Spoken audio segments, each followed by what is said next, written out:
चंद रोज के दौरान security forces और दीगर हसास शख्सियात पर हमलों का सिलसिला बढ़ गया है। ऑटो रिक्शा में बैठते ये हैं सिंगापुर के राष्ट्रपति।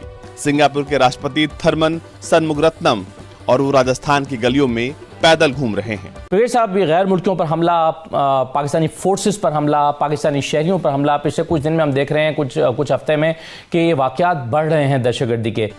राजस्थान के जैसलमेर के किलों, स्मारकों और सड़कों पर उन्हें घूमते हुए देखा गया है। राष्ट्रपति के साथ आए कई विदेशी मेहमानों ने पटवा हवेली का भी दौरा किया है। एक फॉरेनर का पॉइंट ऑफ व्यू पाकिस्तान के बारे में एक परसेप्शन है क्या? उसका परसेप्शन अगर ये है कि वहाँ पे बुरखों में खवातीन है और मर्दों ने चादरें पहन के क्लाशन कोफ उठाई हुई है, तो वो कभी भी इस जगह का रुख नहीं करेगा। तो आप इर्द गिर्द देखें, हमारे खित्ते के अंदर ही देख लें, आप तो आपको कहीं ना जाएं जिनसे हम अलग हुए हैं, आप उनको देख लें। भारत आज कहाँ खड़ा है जिनसे हम अलग होकर आए हैं, और आज हम कहाँ पर खड़े हैं। तो इस तरह मैं देख रहा हूँ कि पाकिस्तान के ऊपर इस वक्त मल्टीपल डायरेक्शन से जो है वो हमले हो रहे हैं।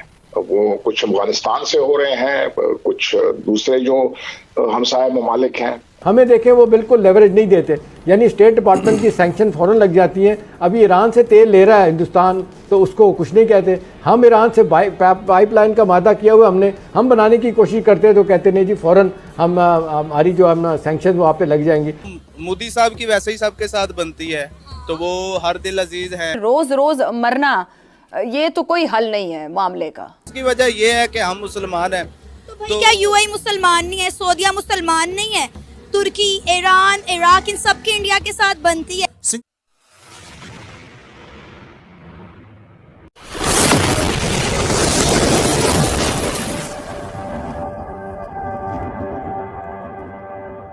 सिंगापुर के राष्ट्रपति थरमन शनमुगरत्नम भारत के दौरे पर हैं। बुधवार को वो राजस्थान के जैसलमेर के किलों, स्मारकों और सड़कों पर घूमते नजर आए। राष्ट्रपति के साथ कई विदेशी मेहमानों ने पटवा हवेली का भी दौरा किया। किसी देश का राष्ट्रपति बिना बुलेट प्रूफ गाड़ी और मामूली सिक्योरिटी में शहर की सड़कों पर पैदल और ऑटो से चलता नजर आए तो ये अजूबा ही होता है। राष्ट्रपति थरमन खरीदारी के लिए दुकानों पर भी जाते देखे। पूरे शहर में सिंगापुर के राष्ट्रपति की सादगी और पैदल घूमने के चर्चे हैं।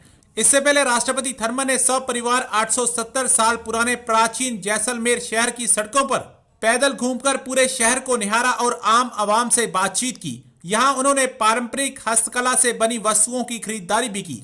इसके अलावा यहाँ की वास्तुशिल्प कला और कारीगरी को देखकर वो बेहद प्रभावित हुए। देर शाम रेतीले मैदानों में ऊंट की सवारी की और राजस्थान लोक संगीत और नृत्य का आनंद उठाया। वेल एंड गुड, बट ये कहना कि जी अपने आप कंग्रेचुलेट कर रहे हैं हम कि जी हमने बड़ी जबरदस्त चीजें कर ली हैं, तो आप इर्द गिर्द देखें, हमारे खित्ते के अंदर ही देख लें, तो आपको कहीं ना जाएं जिनसे हम अलग हुए हैं, आप उनको देख लें। भारत आज कहाँ खड़ा है जिनसे हम अलग होकर आए हैं, और आज हम कहाँ पर खड़े हैं। आप बांग्लादेश को देख लें। एग्जैक्टली, वो एग्जाम्पल भी आपके सामने मौजूद है।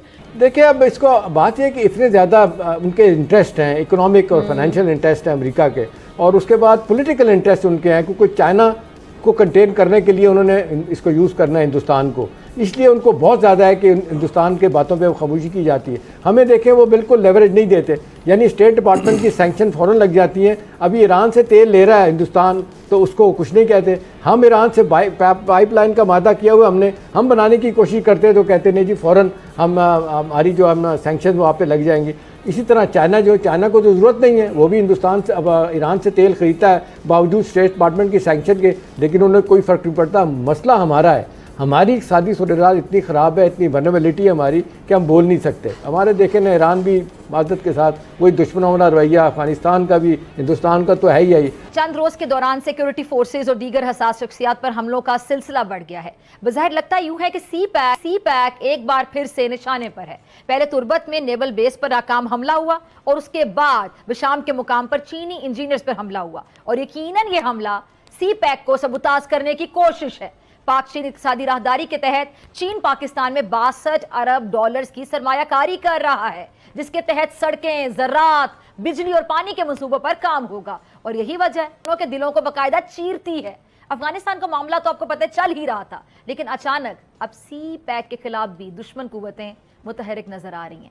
अब यह सवाल ही उठता है कि सी पैक से तकलीफ किस किस को है, और क्या ये वाकयात अफगानिस्तान मामले का तसलसल भी हो सकते हैं। पाकिस्तान के साथ सारे मुल्कों की ही तकरीबन नहीं बनती है। एक तो उसकी वजह यह है कि हम मुसलमान हैं। तो क्या यूएई मुसलमान नहीं है? सऊदीया मुसलमान नहीं है? तुर्की, ईरान, इराक, इन सब की इंडिया के साथ बनती है। फिर हम ऐसे कौन से खास मुसलमान हैं जो हमारी ही किसी के साथ नहीं बनती? हमारी तो अफगानिस्तान के साथ नहीं बनती, वो भी मुसलमान है, फिर हम कैसे मुसलमान हैं? फिर हमें देखना चाहिए कि इंडिया को ये अपॉर्चुनिटी क्यों मिली। इंडिया तो गुर्बत में जा रहा था, यही आबादी उसके ऊपर बोझ बन जानी थी। उसको अपॉर्चुनिटी इसलिए बनी क्योंकि उनकी अगर हम पॉलिटिकल सिचुएशन देखें तो बहुत ज़्यादा स्टेबल है, और उसकी मोदी की जो पॉलिसीज़ देखे जाए, बेशक वो एंटी मुस्लिम है, लेकिन उसकी पॉलिसी देखे जाए अपने हिंदुओं के लिए तो उसकी पॉलिसी क्लियर है ना। हमारे मुसलमान हुक्मरानों की तो पॉलिसी हमारे लिए क्लियर है। अब उनकी जो पॉलिसीज हैं वो एंटी मुस्लिम भी नहीं रही। आप देखें कि वहाँ पे मुसलमानों के लिए वो कितना काम कर रहे हैं। इवन कि वहाँ पे मुसलमान खवातीन का ये कहना है कि नरेंद्र मोदी के होते हुए हमें किसी भाई की जरूरत नहीं है। नरेंद्र मोदी हमारे भाईजान होने के तमाम फ़राइज़ सरअंजाम दे रहे हैं। तो अब हम ये भी नहीं कह सकते, क्योंकि बहुत सारे मुस्लिम ममालिक इंडिया में इन्वेस्टमेंट कर रहे हैं। आप देखें कि यूएई के अंदर एक मंदिर खुलने जा रहा है। आप कुछ दिन पहले सऊदिया की बात करें तो सऊदिया ने जो है अल्कोहल अलाउ कर दिया अपने वहाँ पर डिप्लोमेट्स के लिए। उसके साथ साथ सऊदिया के इंडिया के साथ कितने अच्छे ताल्लुकात हैं। जी मिस, इस सारी हिस्ट्री को अगर हमने अभी करंट सिचुएशन समझनी है तो हमें पिछले 50 साल में जाना होगा। पिछले 50 साल में आप जाती हैं तो आपको पता चलेगा जितने भी मुसलमान बड़े बड़े लीडर्स थे, चाहे वो पाकिस्तान में थे, चाहे वो किसी भी कंट्री में थे, सबका ऐसे मर्डर हुआ कि आज तक नहीं पता चलता। जब आपकी लीडरशिप खत्म होती है उसके बाद ऐसे लीडर्स आते हैं तो यही हाल होता है। अभी जी की जो करंट सिचुएशन है वो पिछले 50 साल में जो कुछ हुआ उसके असरात आपको अब नजर आ रहे हैं। और दूसरी बात मैं आपको करना चाहूँगा कि आप कैसे कह रही हैं कि देखें वहाँ की मुस्लिम कम्युनिटी, मोदी ने अपना एजेंडा बड़ा क्लियरली बताया। आप पाकिस्तानी हो के आप कह रही हैं कि वहाँ के मुसलमान सिक्योर हैं, तो देखिए उन्होंने अपना पैगाम कैसे हमारे अंदर इंसर्ट किया हुआ है। इसमें मैं थोड़ी सी बात ऐड करता हूँ कि मैं बीपीओ में काम करता हूँ, ट्रकिंग डिस्पैच कंपनी में।